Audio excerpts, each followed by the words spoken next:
The Desperate Wickedness of Human Nature by J.C. Ryle. Matthew chapter 27, verses 22 and 23. What then should I do with Jesus, who is called Christ? Pilate asked. They all answered, Crucify him. Why? Asked Pilate. What crime has he done? But they shouted all the louder, Crucify him. Let us learn from the conduct of the Jews described in these verses the desperate wickedness of human nature. What had our Lord done that the Jews should hate him so? He was no robber or murderer. He was no blasphemer of their God or reviler of their prophets. He was one whose life was love. He was one who went about doing good.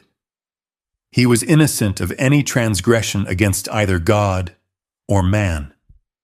And yet the Jews hated him and never rested until he was slain.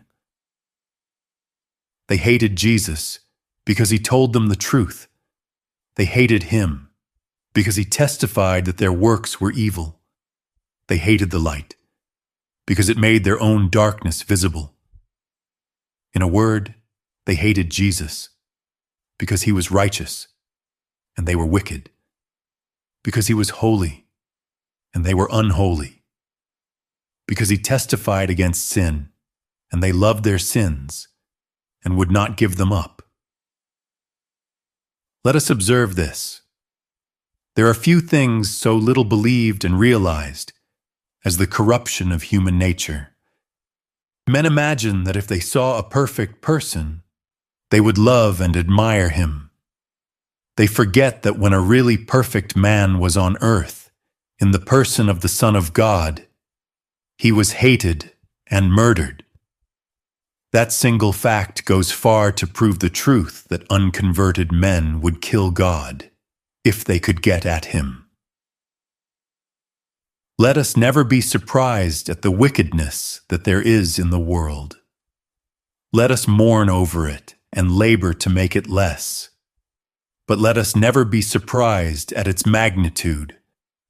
There is no wickedness which the heart of man is not capable of conceiving, or the hand of man of doing. As long as we live, let us mistrust our own hearts. Even when renewed by the Spirit, they are still deceitful above all things and desperately wicked.